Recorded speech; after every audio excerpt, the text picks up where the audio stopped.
अगर हमारे राजनेता हमारे एसीएस महोदय जो अपर शिक्षा सचिव हैं उन अनुच्छेदों को देखें तो हमारा सामंजन हो सकता है, उसमें कोई दिक्कत नहीं है।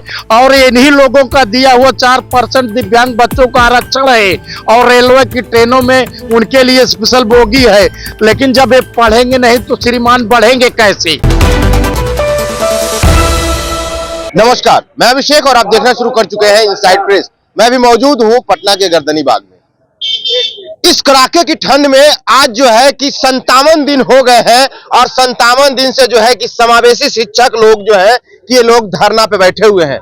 इनका कहे तो ये अनिश्चितकालीन धरना पे है। सोचने वाली बात है कि इस राज्य में ना ही तो कोई अधिकारी है और ना ही कोई पदाधिकारी। यहां तक कि दल की बात करें तो राजनीतिक दल तो इतने बड़े पड़े हैं कि आप उसे गिनती नहीं कर पाएंगे, लेकिन इन लोगों की सुधि लेने वाले एक भी दल यहां पे मौजूद नहीं हुए। अब आइए जानेंगे, इन लोगों से बात करेंगे कि आखिरकार इन लोगों ने इतने दिन से अनिश्चितकालीन धरना पे थे, अब इतनी कड़ाके की ठंड है कि घर से निकलना भी दुश्वार हो गया है लोगों का, लेकिन फिर भी जो है कि इस गर्दनी बाग के धरातल पे ये लोग बैठे हुए हैं। आइए हम जानेंगे कि आखिरकार क्यों आप लोग कितने दिनों से बैठे हुए हैं आप लोग। हम आज हमारा लोगों का 57 डेज हो गया सर, और हम लोग 57 दिन से यहाँ पे अपनी मांग सामंजन हेतु बैठे हैं। विगत हम लोगों ने 18 वर्षों से बिहार समावेशी शिक्षा संभाग के तहत कार्य कर रहे हैं।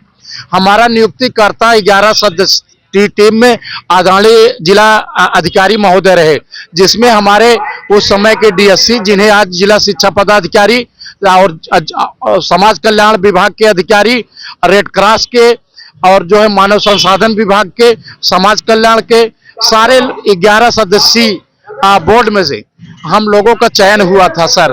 हम लोग सारे लोग प्रशिक्षित हैं, सब MA, BEd, PhD, special BTC, DElEd ये सब है सर। हमारे यहाँ बिना प्रशिक्षित का मतलब वैकेंसी ही नहीं फुलअप हुआ था। उसके उपरांत हम लोग जो है सर, जो सामान्य शिक्षक हैं, नियोजित शिक्षक हो चाहे बीपीएससी शिक्षक हो, कुछ तो सर ऐसे शिक्षकों को हमने ट्रेनिंग दिया है जो आज बीओ बन गए हैं, लेकिन हम लोगों को मानदेय मात्र 14,700 है। और हम लोगों को कहा जाता था कि आपका जब पद आएगा तो आपका सामंजन कर दिया जाएगा। बीच बीच में 18 वर्षों में हम लोग मांग उठाते थे। उसके बाद सुप्रीम कोर्ट के आदेश पर उन दिव्यांग बच्चों के सर्टिफिकेट और उनके सर्वे पे हम लोग सुप्रीम कोर्ट में लड़े और सुप्रीम कोर्ट ने विशेष शिक्षक का पद बहाल किया। उस पर आर्डर आया और वह आर्डर सारे राज्यों के लिए गया कि आप विद्यालय में, हर विद्यालय में एक विशेष शिक्षक रखेंगे। उसी कड़ी में बिहार सरकार ने 7200 पद निकाला।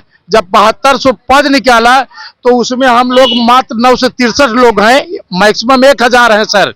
उसके उपरांत हम लोगों को मांग था कि अब आस जगी, तो हम लोग उसी सामंजन के लिए इस कड़कड़ाती हुई धूप में ठंड में हम लोग 57 दिन से बैठे हैं। हम लोग वो जिंदगी जी रहे हैं सर कि जहाँ कोई मतलब मौलिक सुविधाएं भी नहीं, न प्रसाद साधन है, न जल है। हम लोग सर रात में बस स्टेशन पर, बस स्टैंड में और जो है वृक्षों के नीचे रहते हैं और दो ठी लिट्टी खा के अशुद्ध पानी पीकर 57 दिनों से यहाँ बैठे हैं। और लगता है कि बिहार में लोकतंत्र नाम की चीज ही नहीं है। जबकि आदरणीय मुख्यमंत्री जी इतना जो है नौकरी बांट रहे हैं, कह रहे हैं कि हम पूरे भारत के लोगों को बुला के नौजवानों को नौकरी दे रहे हैं, और जबकि हम लोग यहाँ 18 वर्षों से कार्य कर रहे हैं उन दिव्यांग बच्चों की जिनकी दीपक की लौ बुझने वाली है, जैसे प्रामस्की पक्षाघात से जो बच्चे पीड़ित हैं उनको जो कोई नहीं पूछता तो हम लोग करते हैं। और बताना चाहता हूँ सर, जो है मतलब पीडब्ल्यूडी एक्ट 1995, राष्ट्रीय न्यास अधिनियम 1999, आरपीडीडब्ल्यू एक्ट 2016 में, जिसमें 21 तरह की विकलांगता थी, पहले 5 फिर 7 फिर 21 तरह की विकलांगता हो गई। आइए महोदय, राज्यसभा और जो है लोकसभा दोनों से पारित नियम है अगर हमारे राजनेता, हमारे एसीएस महोदय जो अपर शिक्षा सचिव हैं, उन अनुच्छेदों को देखें तो हमारा सामंजन हो सकता है, उसमें कोई दिक्कत नहीं है। और इन्हीं लोगों का दिया हुआ 4% दिव्यांग बच्चों का आरक्षण है और रेलवे की ट्रेनों में उनके लिए स्पेशल बोगी है। लेकिन जब ये पढ़ेंगे नहीं तो श्रीमान बढ़ेंगे कैसे? तो उन्हीं की मांगों में हम लोग हैं। हम लोगों की दशा ये है, एक विद्यालय में, एक प्रखंड में, हम लोग कहने तो प्रखंड से भी हमारा नियुक्ति संसाधन शिक्षक पद पे था, उसके बाद हमारे में पुनर्वास शिक्षक और जो है प्रखंड साधन से भी संसाधन शिक्षक 3 कैटेगरी में बांटा गया जो है। उसके बाद हम लोग एक प्रखंड में 2-2 लोग हैं और 2-2 से विद्यालय हैं और हम लोग साइकिल से जाते हैं और हमारा मानदेय 14,700 है। कहाँ से आए हैं, क्या नाम? हमारा नाम हुआ रणजीत बहादुर पटेल। मैं प्रखंड टेटिया बम्बर, जिला मुंगेर से हैं। तो एक एक प्रखंड में हम लोग 2-2 से विद्यालय, 3 से 18 आयु वर्ग के दिव्यांग बच्चों पे काम करते हैं सर। और तो और बताऊं सर, हमारे बहुत सारे जो है शिक्षक भाई ऐसी बीमारियों के शिकार होंगे जो आपके चैनल से नहीं बता सकते हैं, वो अपना इलाज नहीं करा पा रहे हैं। तो समाज में अपने बच्चे, पत्नी, माता पिता क्या इलाज करा पाएंगे? जब हम लोगों को सम्मानजनक वेतन होगा, हम लोग खुशी से क्लास में खड़े होंगे। जो अंतिम पायदान पर बच्चा बैठा है उसको समाज की मुख्य धारा में जोड़ पाएंगे और उन्हें पुनर्वासित कर पाएंगे, इसका भान होना चाहिए। लेकिन लगता है कि यहाँ के राजनेता शासन प्रशासन में बैठे हम लोग 57 दिन से त्राहिमाम कर रहे हैं। अब हम लोगों के पास कुछ नहीं बचा है, दधीच की तरह हाड़ मांस और रक्त यही बचा है। वो राजनेताओं से कहना चाहते हैं, आपका दिल ये नहीं भरता है तो हम लोगों को अपनी कलम से फांसी का लेटर निकाल दीजिए और आप अपने विधानसभा के सामने हम लोगों को फांसी दे दीजिए। उस फांसी को तन्हा जिंदगी और नरक जिंदगी जीने से बढ़िया है। उस फांसी को, फंदे को चूमने के लिए हम लोग ललायत हैं, खुशी खुशी अख्तियार कर लेंगे। उसके बाद आप पूरा साम्राज्य में राज्य करिए, आप चक्रवर्ती सम्राट बन जाइए। लेकिन जिस सम्राट की बात कर रहे हैं उस धरती पे आज के राजनेताओं के ये हाल है, जिसके सरकार में अब भारत जो है स्वर्णिम दिनों में जीत रहा था। धन्यवाद सर। क्या कुछ कहना चाहेंगे सरकार से? 57 दिनों से आप लोग लगातार बैठे हुए हैं इस कड़ाके की ठंड में। कहना तो हम लोग चाह रहे हैं, जो सरकार जान भी रही है और सुन भी रही है, ठीक ना। आप लोग के चैनल के माध्यम से रोज जा रहा है हम लोग का, और वो सुन करके भी अनसुना कर रहा है। उनका कहना है कि हम तो 2 लाख, 3 लाख, 10 लाख, 15 लाख हम लोग नौकरी दे रहे हैं, पर हम लोगों को नौकरी रहते हुए भी हम लोग को बेनौकरी वाला बना रहा है। हम लोग को जो सीट है, जो हम लोग को बहाल करने का, जो हम लोग को समांजन करने के लिए हम लोग को 7,000 कुछ सीट निकला है, उसी में हम लोग को बहाल करना है। वो नहीं करना चाह रहे हैं, अब नहीं करना चाह रहे हैं। उनका कहना है कि आप लोग परियोजना से हैं, आप लोग इससे हैं। हम लोग जिला के 11 कमेटी जो होता है ना, सदस्य कमेटी, उससे हम लोग चयनित हैं, और फिर भी सरकार हमारी बातों को नहीं सुन रही है। कहाँ से आए? हम पटने से ही हैं।